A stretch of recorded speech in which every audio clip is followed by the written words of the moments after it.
ಆಮೇಲೆ ಒಂದು ಏನಂದ್ರೆ ನನಗೆ ಬರ್ಗರ್ ಅಂದ್ರೆ ತುಂಬಾ ಇಷ್ಟ ಅವನಿಗೆ. ಅದು ಅವನಿಗೆ ಸಿಕ್ಕಿದೆ, ನಂಗೆ ನಿಜವಾಗ್ಲೂ ಗೊತ್ತಿಲ್ಲ ಅದು ನಿಜವಾಗ್ಲೂ ಸಿಕ್ತಾ ಹೆಂಗೆ ನಿನಗೆ ಅಂತ. ಊಟ ಮಾಡಿರಲಿಲ್ಲ, ಫಸ್ಟ್ ಗ್ಯಾಪ್ನ ಮಾಡಿದ್ದು ಮಮ್ಮಿನ. ಆರ್ಡ್ರ್ ಇಸ್ಕೊಂಡು ಅಲ್ಲಿಂದ 9 ಕಿಲೋಮೀಟರ್ಸ್ ಇತ್ತು, ಆ ಜಾಗದಿಂದ 9 ಕಿಲೋಮೀಟರ್ಸು.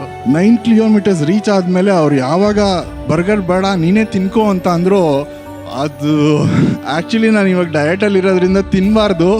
ಬಟ್ ಆ ಬರ್ಗರ್ ನೋಡಿ ನನಗೆ ತಡ್ಕೊಳಕ್ಕೆ ಆಗಲಿಲ್ಲ. ಒಂಥರ ದೇವ್ರಿಗೆ ನಾನು ಮಮ್ಮಿ ಕೊಡಿಸ್ಬೇಕಾಗಿತ್ತು ಅಂತ ಕೇಳ್ಕೊಂಡಾಗ ಅಲ್ಲಿ ಬಂತಲ್ಲ, ಅದು ಎಷ್ಟೋ ಸಲ ಅಂತ ಅನ್ಕೋತೀನಿ ಇದು ಇದ್ದಿದ್ರೆ ಚೆನ್ನಾಗಿರೋದು ಅಂತ. ಬಟ್ ಅವತ್ತು ಆ ಮಿರಾಕಲ್ ನಿಜವಾಗ್ಲೂ ನಡೀತದು. ಅಂದರೆ ಅವ್ರು ಕ್ಯಾನ್ಸಲ್ ಮಾಡದೇ ಇರೋರು ಮಾಡಿದ್ರು ಅನ್ನೋದು ತುಂಬ ಖುಷಿ ಆಯಿತು.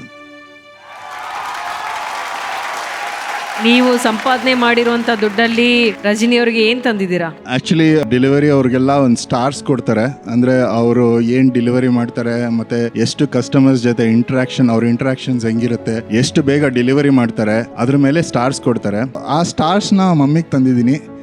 ಆ ಸ್ಟಾರ್ಸ್ ನೋಡ್ಬಿಟ್ಟು ನನ್ನ ಕೆಲಸ ಇವತ್ತು ಮಾಡಿರೋದು ನೋಡಿ ಮಮ್ಮಿ ಸ್ಟಾರ್ ಕೊಡಲಿ ನನಗೆ. ಆ ಸ್ಟಾರಲ್ಲಿ ಎಷ್ಟು ಕೊಡ್ತಾಳೆ ಅದನ್ನ ಮಮ್ಮಿಗೆ ವಾಪಸ್ ಗಿಫ್ಟ್ ಮಾಡ್ತೀನಿ.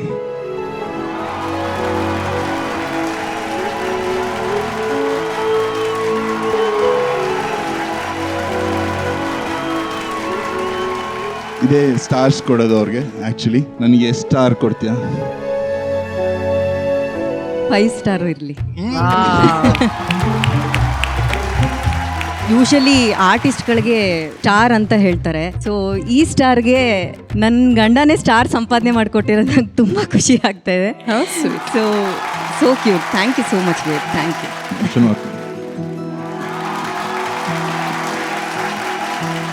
ಓಕೆ, ಈ ಸ್ಟಾರ್ ಜೋಡಿ ಬಗ್ಗೆ ನಮ್ಮ ಬೀಗರು ಏನು ಹೇಳ್ತಾರೆ ಅಂತ ಕೇಳೋಣ. ಛಾಯಾ ಅವರೇ, ಇಲ್ಲೊಂದು ಮಾತು ಹೇಳಕ್ಕೆ ಇಷ್ಟಪಡ್ತೀನಿ ನಾನು, ದಟ್ ಇಲ್ಲವರೆಗೂ ಜೋಡಿ ನಂಬರ್ 1 ಅಲ್ಲಿ ನಾವು ಮಾಡಿರೋ ಸಂಚಿಕೆಗಳಲ್ಲಿ this is the best episode. Thank you ma'am. This is the best.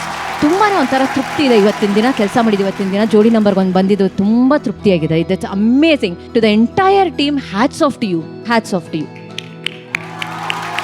ನೀವಿಬ್ರು ಯಾವಾಗಲೂ ಹೀಗೆ ನನ್ನಗ್ತಾ ಇರಿ, ಒಬ್ರಿಗೊಬ್ರು ಮಧ್ಯದಲ್ಲಿ ಈ ಲವ್ ಹಾಗೆ ಬೆಳೀತಾ ಇರಲಿ. ನೀವಿಬ್ರು ಸ್ಟಾರ್ಗಳ ತರ ಯಾವಾಗಲೂ ಮಿಂಚ್ತಾ ಇರಲಿ ಅಂತ ದೇವ್ರ ಹತ್ರ ಕೇಳ್ಕೊತೀನಿ. God bless you both. Thank you so much. Yes Rajesh ಅವರೇ, ಎಲ್ಲೋ ಒಂದು ಕಡೆ ಟೈಮಿಗೆ ಸರಿಯಾಗಿ ತಂದು ಕೊಡದಿರೋ ಮೇಲೆ ಕೋಪ ಮಾಡ್ಕೊಂಡಿದ್ದೀನಿ. ಅವ್ರು ಯಾರೋ ನಿಮಗೆ ಪ್ರೀತಿಯಿಂದ ತಿನ್ಕೊಳ್ಳಿ ಅಂತ ಹೇಳಿದ್ರು, ನಾನು ಕೋಪದಿಂದ ತಿನ್ಕೊಳ್ಳಿ ಅಂತ ಹೇಳಿದ್ದೀನಿ. ಇನ್ನೊಬ್ಬರನ್ನ ಅರ್ಥ ಮಾಡ್ಕೊಳ್ಳೋದಕ್ಕೆ ಇದೊಂದು ಒಂದು ಚೈನ್ ಸೃಷ್ಟಿಯಾಗಿದೆ ಅಂತ ಅನ್ಸುತ್ತೆ. ನಮ್ಮ ಟ್ರಾಫಿಕಲ್ಲಿ ಈಗಿರೋ ರೋಡಿನ ಕಂಡೀಷನ್ಸ್ ಇರ್ಬೋದು, ವಾಟ್ ಎವರ್ ಇಟ್ ಈಸ್, ಎಷ್ಟು ಪ್ರೆಷರಲ್ಲಿ ಕೆಲಸ ಮಾಡ್ತಾರೆ ಅವರು. ನಾನು ಇನ್ ಟೈಮ್ ತೊಗೊಂಡೋಗಿ ಕೊಡಬೇಕು ಅವ್ರಿಗೆ. Weather conditions of course on top of it. ಇದೆಲ್ಲದರ ಮೇಲೆ ಅವ್ರಿಗೆ ಮೆಂಟಲ್ ಪ್ರೆಷರ್ ಎಷ್ಟಿರುತ್ತೆ, ಇದೆಲ್ಲವೂ ಒಂದು ಪಾಠ ಅಂತ ನನ್ಗನ್ಸುತ್ತೆ. ನಾನು ಫಸ್ಟ್ ಆಫ್ ಆಲ್ ಹೇಳಿದಾಗೆ ಅದ್ಭುತವಾದ ರೌಂಡ್ ಇದು.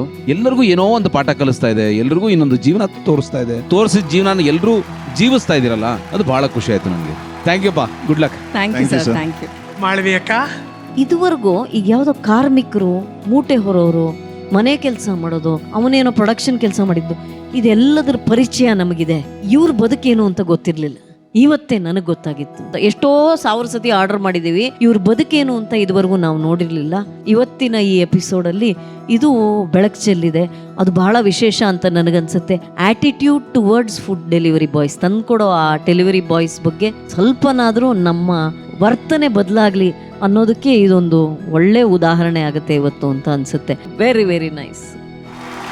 ಅರುಣ್ ಅವರೇ, ಇದೇ ಥರ ಒಂದೊಂದು ಎಕ್ಸ್ಪೀರಿಯನ್ಸ್ಗಳು ನಿಮ್ಮ ಜೀವನದಲ್ಲಿ ಒಂದು ಒಳ್ಳೊಳ್ಳೆ ಲೆಸನ್ಗಳಾಗಲಿ ಅಂತ ನಾವು ಹಾರೈಸ್ತೀವಿ. Thank you so much. All the best. All the best. Thank you. Thank you. Thank you so much.